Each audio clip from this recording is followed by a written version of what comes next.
А что потом с этими детьми делать? Дети-то уродливые из-за нее. Ты что наделала, моя Наташ, ты чё?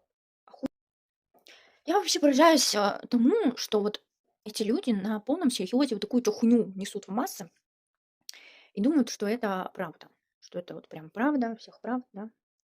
Вообще, в целом, за внешность не стоит никого оценивать, да, осуждать за внешность, указывать кому-то, как выглядеть. Потому что внешность — это дело такое, да, непостоянное.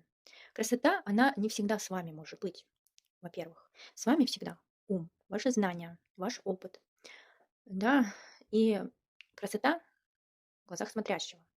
У каждого человека есть свои предпочтения, свои пожелания к этой красоте, к этой внешности своего будущего любимого человека, любимой женщины, любимого мужчины.